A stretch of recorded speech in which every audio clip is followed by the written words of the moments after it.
আইতে না কে রে কই গেছে হ্যাঁ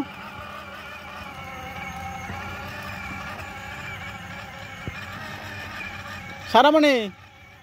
কবি দেখছো কি বরাবর হয়েছে হ্যাঁ এইটাই কবি তো হয়েছে কিন্তু কিছু কবি হয়েছে ছোট আর এইটি হচ্ছে বড় বড় কবি হইব কোনো কবি ছাড়ছে না দেখ এই কবিটি খুব সুন্দর কবি কিন্তু এখনো ছাড়ছে না একটু ধীরে হইব ছাড়তে কারণ গাছ কিন্তু বড় বড় হয়ে গেছে অলরেডি এই যে কবি কই দেখছ এই যে এটি তো মোটামুটি ভালো তো বড় হয়েছে এই যে কবি হ্যাঁ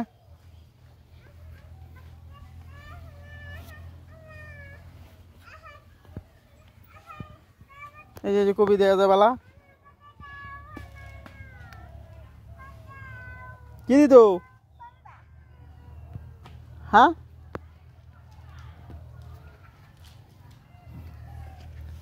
দেখছো কবি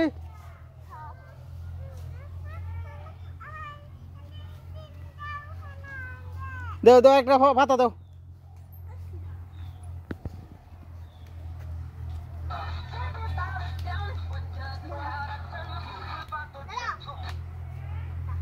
চালাও চালাও না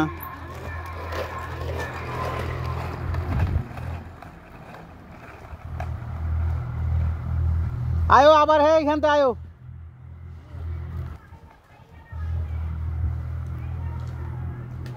পড়ো না যা ঠিক আছে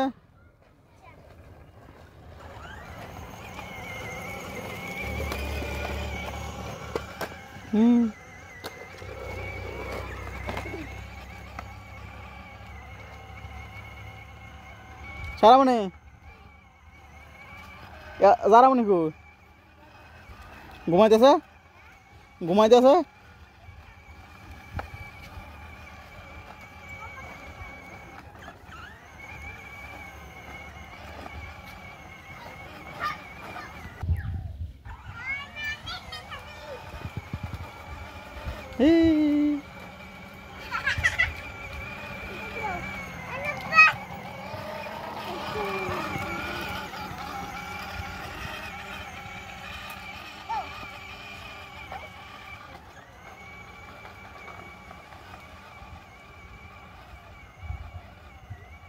সারামণি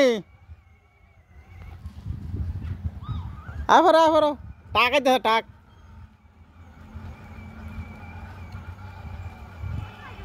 হ্যাঁ না ওটু আইয়ে না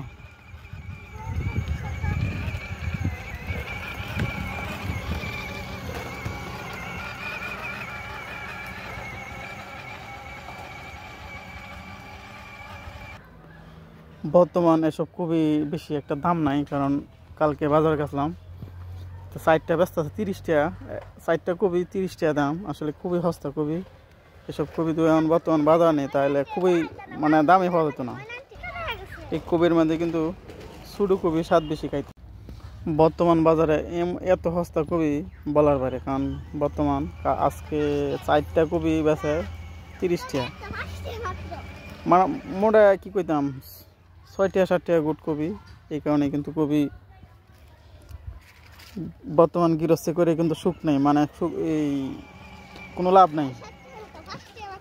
কারণ 5 টাকা 6 টাকা গুট কবি বেচলে আসলে কবি মানে ওষুধ দিন লাগে পানি দিন লাগে কবির মধ্যে তো খরচ আছে একটা সারা মনোরঞ্জন 4 টাকা 5 টাকা গুট কিনে এনে রইতে হয় বলো অবশ্যই এই কবিটি কিন্তু বড় হইব কিন্তু এটি দেরি মোটামুটি দাম পাওয়া যাবে বর্তমান কবি খুবই সস্তা হ্যাঁ এখানে আনাজের বর্তমান সিজন কারণ শীতকালীন যত সবজি আছে সব সবজি কিন্তু বর্তমান বাজারে পাওয়া যায় নতুন আলু নতুন পেঁয়াজ নতুন পেঁয়াজের ফুল পেঁয়াজের পাতা যা আছে সব শাক সবজি সবই কিন্তু বর্তমান পাওয়া যায় এমনকি আমাদের বাজারে খুবই সস্তা সব কিছু সস্তা সরিষা শাকটা মানে 20 মুঠা ব্যস্ত আছে দেখেছি 30 টাকা আসলে গৃহস্থেরই মরা, কারণ গৃহস্থ যখন এসব চাষ করে তখন কিন্তু খুব আশা করে যে দুটা টেহা পাইব, কিন্তু এখন তো আর যে তুলে এই যে কামলা লয়ে যে এই জিনিসটি তুলে, এই জিনিসটি তোলার টেহাটা কিন্তু গৃহস্থে কিন্তু পানা, মানে এই টেহাটা পর্যন্ত, এই চালানটা পর্যন্ত তুলতে পারে না। ঠিক আছে, সবাই ভালো থাকবেন, সুস্থ থাকবেন, আল্লাহ হাফেজ।